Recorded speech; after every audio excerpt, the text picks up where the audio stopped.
Nous enchaînons à présent avec Enjeu patrimoine, un enjeu patrimoine consacré à la thématique d'investissement hydrogène. Comment aborder la classe d'actifs en 2024 ? Pour en parler, nous avons le plaisir d'avoir deux experts du sujet sur le plateau de Smart Patrimoine. Nous avons le plaisir d'accueillir tout d'abord Pierre-Étienne Franc. Bonjour Pierre-Étienne Franc. Bonjour. Vous êtes cofondateur et directeur général de i24 et à vos côtés, on a le plaisir d'accueillir également Alexandre Cornu. Bonjour Alexandre Cornu. Bonjour. Vous êtes gérant action thématique chez CPR-AM et notamment en charge du fonds CPR Invest Hydrogène. Donc vous êtes tout indiqués tous les deux pour effectivement nous témoigner un petit peu des grandes dynamiques et des grands drivers au sein de la classe d'actifs. On va commencer avec vous, Pierre-Étienne Franc. On s'était vu il y a 2 ans sur ce même plateau. On avait évoqué le sujet de la thématique hydrogène à une époque où la thématique défrayait la chronique. On voyait pas mal d'IPO, pas mal d'investissements sur le sujet. 2 ans plus tard, en 2024, où est-ce qu'on en est ? Il y avait beaucoup d'ambition sur le développement du secteur qui, finalement, est peut-être parti un petit peu plus lentement que ce qu'on en attendait il y a 2 ans. Comment on dresse un petit peu un premier bilan aujourd'hui ? Disons que le secteur va très bien, il continue à croître. Simplement, les gens avaient mis des espérances dans le secteur qui lui demandaient d'aller à une vitesse qu'aucune autre vague énergétique dans le passé n'avait atteinte. Pour vous donner un ordre de grandeur, on demandait à l'hydrogène de déployer une demande d'énergie en 10 ans équivalente à ce que le gaz naturel liquide a fait en 50 ans. D'accord. Okay. Donc ça, c'était pas possible. Et ensuite, il y a 2-3 choses qui se sont passées qui ont fait que la croissance du secteur continue, mais qu'elle a été un peu ralentie. C'est que la géopolitique est pas très brillante. Bien sûr, oui. Les taux d'intérêt ont monté. On est quand même dans un monde d'actifs, donc plus les taux d'intérêt montent, plus c'est difficile d'être compétitif. L'inflation n'a pas aidé non plus. Donc dans cet environnement-là d'incertitude, la croissance du secteur des annonces de projets a commencé à atteindre un plateau.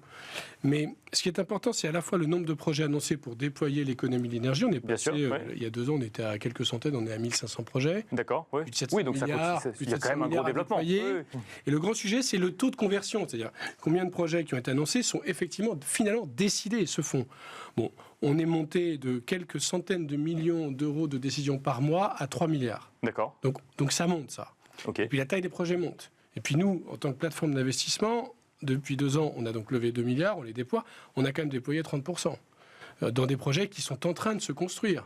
Donc en fait, malgré petite musique parfois qui aime bien être un peu se lamenter, dire bien sûr, oui.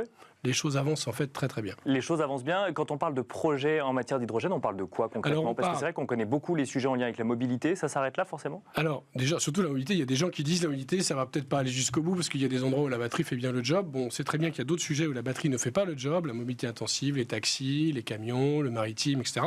Là, on aura besoin de beaucoup de mobilité. Mais ce qui est en train de prendre le pas de manière certaine et naturelle, rapidement, c'est l'industrie lourde qu'il faut décarboner. D'accord. Nous, par exemple, nous sommes investis dans la première usine de fabrication d'acier plat en Europe depuis 70 ans, qui va s'alimenter en hydrogène pour réduire le minerai de fer. Cet hydrogène est fait à partir d'hydroélectricité en Suède, où le coût de l'énergie n'est pas cher du tout.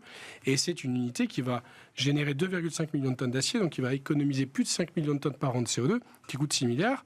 Là, vous avez tous les fonds souverains de la planète qui sont derrière. C'est des projets, on est en train, j'y vais dans 3 jours, on est en train de construire les fondations. Et on fait tourner une usine à l'hydrogène, c'est l'idée. Là, le minerai de fer, au lieu d'être réduit avec du charbon, ce qu'on fait souvent va être réduit par l'hydrogène qu'on va fabriquer à partir d'hydroélectricité. Et alors, pour aller effectivement dans ce que vous appelez la petite musique, effectivement, et parfois les clichés, on dit souvent l'hydrogène n'est pas prêt, l'hydrogène est difficile à transporter ou autre. Là, par exemple, si on reprend l'exemple de l'usine en question, là, c'est bon.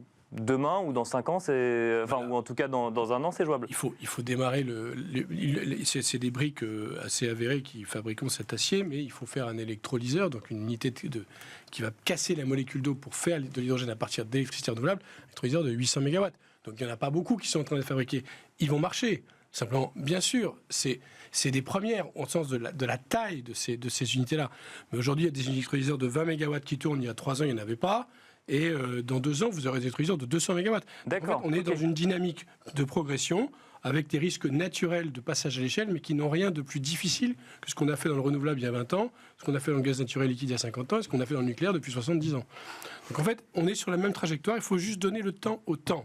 Dans un monde où on va un peu, pas toujours donner le temps au temps.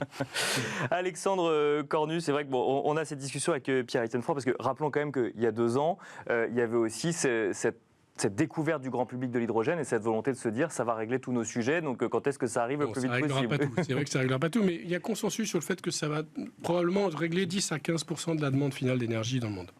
Alexandre Cornu, alors on va parler dans un deuxième temps de sujets investissement et notamment boursier. Déjà, l'expert en investissement que vous êtes, vous, comment est-ce qu'il regarde le secteur d'activité déployé autour de l'hydrogène aujourd'hui? Pierre-Étienne l'a très bien décrit, il se déploie. Donc aujourd'hui, il y a les sites pilotes qui fonctionnent avec un retour d'expérience qui est précieux. Les sites industriels vont commencer à émerger, à conduire leur production à compter de 2025. On va les voir émerger à ces horizons-là, 2026, 2027, 2030. Ce sera un déploiement généralisé et global.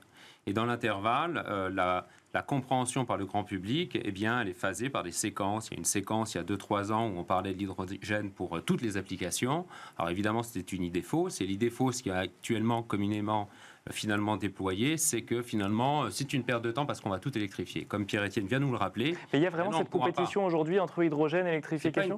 C'est pas une compétition, ils sont complémentaires. Il y a plein de solutions de décarbonation qui sont disponibles sur étagère. Il y en a une qui sera essentielle, en particulier là où on ne pourra pas électrifier. C'est bien l'hydrogène. L'illustration est la meilleure, c'est celle de l'acier avec ce projet auquel participe directement Pierre-Étienne. L'acier dans le monde, c'est 8% des émissions de gaz à effet de serre. Et il y a une solution qui implique nécessairement de l'hydrogène et qui va permettre de réduire de 95% ces émissions.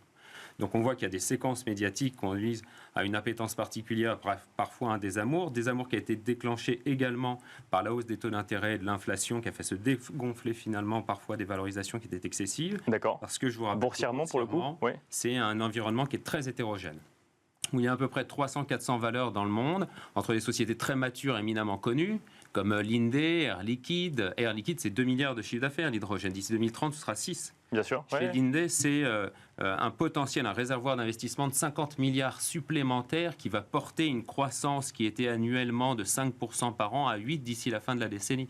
Donc vous voyez que ça infuse énormément des sociétés qui sont déjà extrêmement matures, connues, avec des équilibres financiers bien maîtrisés, mais à côté desquels, et c'est pour ça que l'univers est très hétérogène, il y a des jeunes pousses, spécialistes, pure players de l'hydrogène, qui sont en train de passer à l'échelle industrielle des équipements dont ils sont encore en train de stabiliser les technologies. Celles-ci ont des modèles économiques qui ne sont pas encore équilibrés, qui doivent être financés, et ça a permis dans cette séquence de dégonflement finalement des valeurs, des biens, de faire une sélection des plus solides qui sont encadrés, soutenus et qui ont renforcé leur modèle économique, donc les choses repartent. Question pour les investisseurs particuliers qui nous regardent, quand on crée une jeune pousse dans l'hydrogène ou quand on s'appelle Air Liquide ou Linde et qu'on développe des solutions d'hydrogène, concrètement notre activité c'est quoi? C'est de créer de l'énergie à partir de l'hydrogène, c'est de distribuer cette énergie, c'est créer on est en train de créer un secteur d'activité complet ou où est l'innovation aujourd'hui? Dans l'univers qui est le mien, finalement, il y a 3 composantes de la chaîne de valeur assez essentielles. Ce sont la production de l'hydrogène, toutes les infrastructures de stockage, de transport et de distribution, et ensuite l'adaptation des outils industriels à leur usage. Donc dans l'acier, on l'a vu, il faut bâtir des nouveaux sites industriels qui répondent à un process qui est alternatif, différent. On n'a pas fabriqué de hauts fourneaux depuis 50 ans. Bien sûr. En Europe. En Chine, on en a voilà, oui, sans doute, mais en Europe. Donc, vous voyez, c'est quand même assez inédit de revoir à nouveau un tissu industriel de cette nature se reproduire. Il faut adapter les infrastructures pour qu'elles puissent transporter de l'hydrogène, par exemple, parce que les pipelines, il y en a 2 millions de kilomètres sur la surface de la Terre qui transportent des hydrocarbures et quelques milliers de pipelines adaptés au transport de l'hydrogène, qui est une molécule particulière. Et puis sa production également, qui revêt des caractères particuliers, des équipements qui sont très spécifiques, qu'on appelle des électrolyseurs ou des piles à combustible. Et ce sont des technologies qui sont encore récentes, qui seront finalement portées à l'échelle industrielle et complètement modularisées pour abaisser leurs coûts à un horizon de quelques années. Pierre-Étienne Franc, un petit mot quand même, parce que le grand public suit ça aussi au travers de la mobilité. Il y a quand même aussi une attente sur le sujet mobilité quand même. Quand on parle d'hydrogène, on parle de la voiture à hydrogène, de l'avion à hydrogène, des taxis. C'est assez amusant parce que le monde, le grand public ou du moins les médias disent souvent que la batterie a gagné le match, mais quand vous parlez à des gens dans la rue ou à des chauffeurs de taxi, ils vous disent tous que quand même ils attendent tous la voiture hydrogène pour passer hydrogène. Alors en fait, il n'y a pas de match. Il y a une électrification de la mobilité en général et en fonction des usages, je vais devoir hybrider cette électricité, cette batterie avec autre chose qui soit propre. Et donc c'est là que l'hydrogène intervient. L'hybridation de demain, ce sera des véhicules électriques avec une partie hydrogène et une partie batterie. Et donc les endroits où ça se démontre, c'est notamment tout ce qui est usage intensif, petite logistique lourde, grand trajet. Pourquoi ? Parce que avec des voitures hydrogène, vous avez quand même une autonomie qui reste incontestablement meilleure et un temps de charge qui est très rapide. Et donc aujourd'hui, nous avons pris le contrôle d'une société qui s'appelle ICETCO, qui est le leader de la gestion de flotte. De la gestion de flotte pour des artisans chauffeurs de taxi. Vous avez plus de 800 taxis à Paris, dont 600 sont à l'hydrogène. Et c'est des modèles qui plaisent beaucoup aux artisans taxi, parce qu'en l'occurrence, j'ai un modèle qui me donne ma voiture, ma licence, mon fuel, mon infrastructure. Et avec ça, je suis capable de faire des journées où je fais plus de 300-400 km sans aucun problème de recharge, et je recharge en 3 minutes. Donc cette mobilité-là, elle va continuer. Elle va aussi se développer sur la mobilité lourde, grande distance, les camions, et puis probablement aussi le maritime, hydrogène ou combiné d'hydrogène, l'ammoniac, le méthanol, et puis probablement aussi l'aérien dans la deuxième partie de la prochaine décennie. Donc ça n'est pas un vœu pieux, l'avion à hydrogène. Pas du tout. Simplement, il faut être toujours pareil. Il faut accepter que on est sur des tendances de rupture technologique très lourdes. Donc ça prend du temps. Alexandre Cornu, si on parle investissement, si on parle boursièrement, alors on l'a dit effectivement, le sujet inflation, le sujet hausse des taux ont été des choses qui ont pu avoir un impact effectivement sur le développement d'un certain nombre de projets. On est aujourd'hui, de manière globale, quand on regarde les investissements en bourse notamment, plutôt dans une attente de baisse des taux qui a déjà commencé d'ailleurs en Europe. Est-ce que ça peut redonner un petit coup de boost, par exemple, au secteur de l'hydrogène ? Alors vraisemblablement, même plus que ça, on a vu que l'inverse était vrai. Il n'y a pas de raison que positionné comme ça, eh bien, ce ne soit pas vrai à nouveau. Parce qu'on a éprouvé des modèles qui sont très capitalistiques, c'est-à-dire qu'il faut mobiliser beaucoup de capitaux pour lancer ces projets, il fallait les solvabiliser, il fallait dérisquer. On a éprouvé toutes ces situations pendant 2 ans qui a été accompagné par un dégonflement donc des bulles boursières, là où effectivement c'était le plus prégnant. Souvent, les spécialistes dont je parlais tout à l'heure qui fabriquent des électrolyseurs ou des piles à combustible, même si on a vu que le comportement boursier de sociétés matures comme Air Liquide ou Linde auquel je faisais référence tout à l'heure, c'est très bien comporté pendant cette période. Bien sûr. Sur des modèles qui sont soutenables. En revanche, effectivement, la hausse des taux d'intérêt aura pu pénaliser la valorisation des plus petits acteurs. Et donc l'inverse sera vrai, c'est-à-dire qu'après qu'ils se soient renforcer leur modèle économique, rapprocher l'horizon de leur équilibre financier, finalement mobiliser des capitaux pour des développements qui seront peut-être plus lents, progressifs, mais plus soutenables, la baisse des taux d'intérêt servira de catalyseur pour permettre boursièrement à toute la thématique de repartir de l'avant. L'investisseur que vous êtes est optimiste sur le secteur d'activité ? Très largement sur le secteur, sans aucun doute, évidemment. Je porte un fonds qui s'appelle CPR Invest Hydrogène, je vous rappelle, donc je suis évidemment très convaincu par la chose, mais disons, de manière séquentielle, la baisse des taux d'intérêt servira de catalyseur vraisemblable pour permettre un rebond des cours boursiers des sociétés qu'il y a dans l'univers. Pierre-Étienne Franc, très rapidement, l'investisseur particulier peut participer aujourd'hui au développement du secteur ? Ça, il faut plutôt demander à Alexandre, parce que nous, on est un fonds non coté et un fonds plutôt qui s'adresse à des professionnels et des investisseurs institutionnels. Ce qu'a dit Alexandre était absolument juste, c'est-à-dire qu'aujourd'hui, on est plutôt dans une phase de bas, alors que les besoins d'investissement et de déploiement d'équipements sont considérables. Donc on est plutôt dans des positions où il y a, à mon avis, des opportunités à faire en termes d'investissement. Un portefeuille, alors excusez-moi, mais juste je préciserai qu'un portefeuille permet d'apporter de la diversification. Donc face à la volatilité de certains acteurs, d'être diversifié et exposé globalement, bien c'est tout l'apanage d'un portefeuille qui concentre toute la thématique avec un nombre de valeurs plutôt important. Merci beaucoup messieurs, merci Alexandre Cornu, gérant action thématique chez CPRM, et merci Pierre-Étienne Franc, cofondateur et directeur général de i24. Et quant à nous, on se retrouve tout de suite dans l'œil du CGP.